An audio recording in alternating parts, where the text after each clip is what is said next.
मध्य प्रदेश में चिकित्सा शिक्षा विभाग ने नई पहल करते हुए इस बार दीपावली पर प्रदेश के सभी मेडिकल कॉलेज में भगवान धन्वंतरी की पूजा का आयोजन होगा, जिसमें प्रोफेसर सहित मेडिकल कॉलेज के सभी विद्यार्थी शामिल होंगे। चिकित्सा मंत्री विश्वास सारंग ने बताया कि इस कार्यक्रम के आयोजन का उद्देश्य मध्य प्रदेश को स्वस्थ मध्य प्रदेश बनाना है। इससे क्या होगा, मतलब आप ट्रांसलेट करें तो थोड़ा पर्यायवाची ढूंढे, शुद्ध हिंदी होना चाहिए, उनका कहना है ये दिखावा ज़्यादा कर रहे हैं, ऐसा आरोप है। अब देखिए, किसने क्या कहा मैं उस पर तो टिप्पणी नहीं करूंगा, पर यह बात सही है कि अल्प ज्ञान इस तरह के वक्तव्य में झलकता है। जो भी कांग्रेस के नेता इस तरह की टिप्पणी कर रहे हैं, उनके ज्ञान चक्षु खोलने की बहुत आवश्यकता है।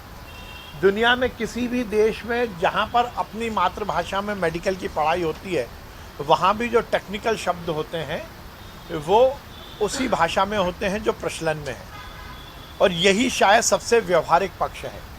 मुद्दा हिंदी और इंग्लिश का नहीं है, मुद्दा समझने का है। मुद्दा इस बात का है कि जो हमारी भाषा है, जिसमें हमारी समझ, हमारी लर्निंग बढ़ सकती है, वही भाषा का उपयोग होना चाहिए। और कांग्रेस के नेता इतनी बड़ी बातें कर रहे हैं तो वो अपनी पूर्व कांग्रेस के सरकारों से पूछ लेते ना। 1947 के बाद तो इस देश में कांग्रेस की सरकार थी, पर अंग्रेजियत का जामा पहने हुए नेहरू जी ने इस बात का कभी कोशिश नहीं की कि इस देश में मातृभाषा को प्रमोट किया जाए, क्योंकि नेहरू जी और नेहरू परिवार हर समय से अंग्रेजियत और अंग्रेजी मानसिकता से ग्रसित रहा है। इसीलिए उन्होंने कभी भी इस बात का प्रयास नहीं किया, और हमने प्रयास किया तो अब टंगड़ी अड़ाने की कोशिश कर रहे हैं। पर ध्यान रखिए, इस तरह से विवाद खड़ा करने से कोई फ़र्क पड़ेगा नहीं। जो हमने प्रयास किया उसको पूरे देश में शिरोधार्य किया है।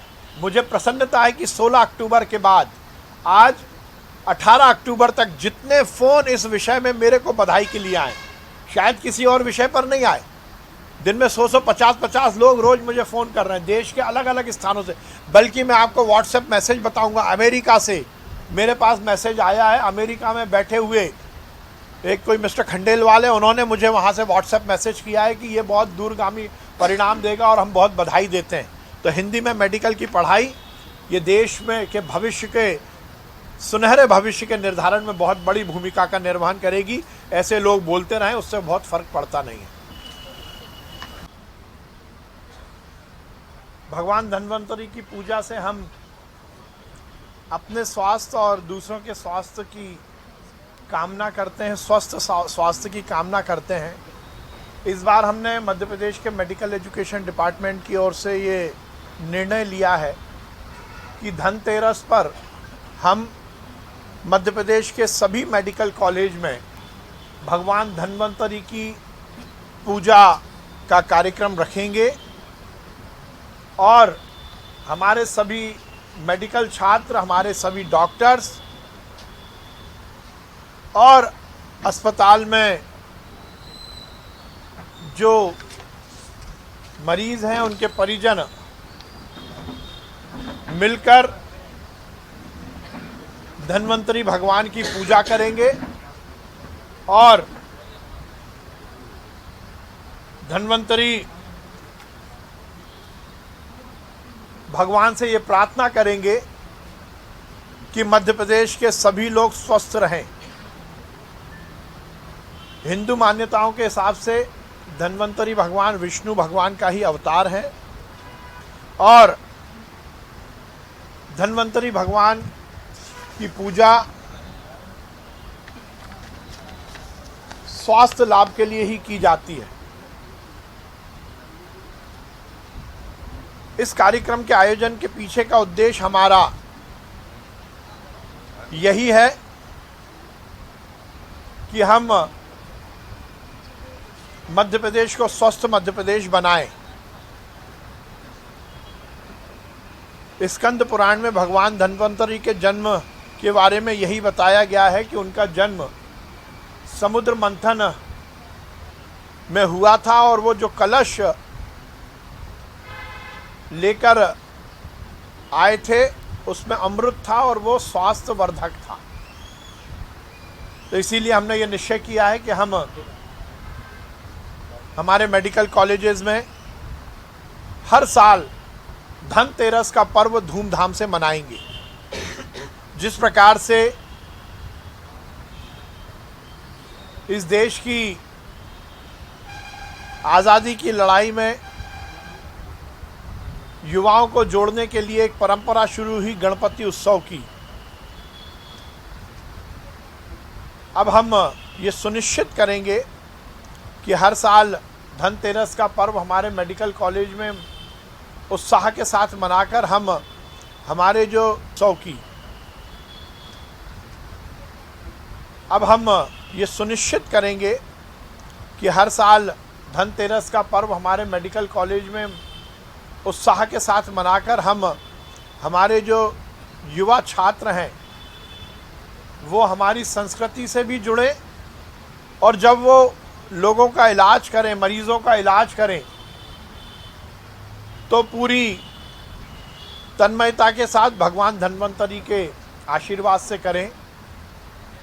22 तारीख को धनतेरस है। धनतेरस के दिन सभी मेडिकल कॉलेजेस में हम उत्साह के साथ बड़े स्तर पर धनतेरस का पर्व मनाएंगे, भगवान धन्वंतरी की पूजा करेंगे और उनसे आशीर्वाद लेंगे। मैं स्वयं भी इंदौर मेडिकल कॉलेज और भोपाल मेडिकल कॉलेज में रहूँगा, दोनों जगह मैं कार्यक्रम में रहूँगा, और बाकी जो मध्य प्रदेश के मेडिकल कॉलेजेस हैं उनमें और उनके संबद्ध अस्पताल में भी अलग अलग अतिथियों के मुख्य आतिथ्य में हम ये धनतेरस की पूजा का कार्यक्रम आयोजित करेंगे। तो देखिए, कांग्रेस का चुनाव तो दिखावा है। राहुल गांधी घूम रहे हैं, फिर रहे हैं। मुझे पहला चुनाव दिखा कि वोटर के हिसाब से पोलिंग बूथ बना हो। राहुल गांधी तो वोटर ही थे ना, तो वोटर के हिसाब से पोलिंग बूथ बन रहा, और उसके पीछे क्या लिखा है? भारत जोड़ो यात्रा। क्यों लिखा हुआ है? वो तो कांग्रेस के अध्यक्ष पद का चुनाव था, वो तो कांग्रेस के अध्यक्ष पद के चुनाव की वोटिंग थी। उस पोलिंग बूथ पर यदि ये बहुत निष्पक्षता की बात कर रहे हैं, ये नाटक नोटंकी कर रहे हैं, एजेंट भी बनेगा और एजेंट नहीं भी बनेगा, और कोई जो प्रभारी है वो उस जगह वोट नहीं दे पाएगा, और जिस निष्पक्षता की ऐलान करके ये कांग्रेस अध्यक्ष के चुनाव कराए जा रहे थे, तो फिर राहुल गांधी के लिए अलग से पोलिंग बूथ क्यों बना? मुझे आश्चर्य हो रहा है कांग्रेस पर और कांग्रेस के इस अध्यक्ष पद के चुनाव पर। परंतु खड़गे जी ने पहले ही कहा है कि जो व्यक्ति बलि देने को तैयार है, जो बलि का बकरा बनेगा, वही कांग्रेस का अध्यक्ष बनेगा। तो अब ये बात ध्यान रखना चाहिए कि कांग्रेस के साम्राज्य में कांग्रेस अध्यक्ष पद का नाम बलि का बकरा करना चाहिए, और जो बलि का बकरा बनेगा वही कांग्रेस का अध्यक्ष बनेगा। देखिए, अच्छी बात है। देखिए, बोलचाल की भाषा में या समझने की भाषा में यदि कोई व्यवस्था आगे बढ़ती है तो उसका निश्चित रूप से फ़ायदा मिलता है। हमारी प्रचलन की भाषा भी है। दुनिया के बहुत सारे देशों में, खासकर जो विकसित देश हैं, उसमें किसी मरीज़ को यदि पर्चा लिखा जाता है दवाई का, तो ये सुनिश्चित किया जाता है कि वो पूरी तरह से उस पर्चे को समझ सके। और ये बात सही है कि जो हिंदी जानने वाले लोग हैं, यदि वो हिंदी में पर्चे उनको लिखा जाएगा तो वो दवाई की जानकारी भी ठीक ढंग से प्राप्त कर सकते हैं, और दवाई किस समय पर कितनी दवाई लेनी है उसकी जानकारी भी उन्हें सुगमता के साथ मिल सकती है। जो फार्मासिस्ट हैं, जो दवाई विक्रेता हैं, उनको भी हिंदी में पर्चे के माध्यम से दवाई देने में सुगमता होगी। जो डॉक्टर्स ये काम कर रहे हैं, मैं उन्हें साधुवाद देता हूँ।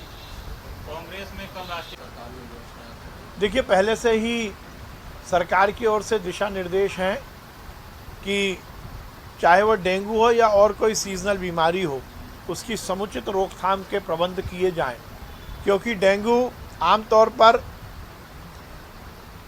बरसात का या किसी और कारण से जमा हुए पानी में लार्वा विकसित होने से होता है। इसलिए ये भी निर्देश दिए गए हैं कि स्वास्थ्य विभाग के साथ साथ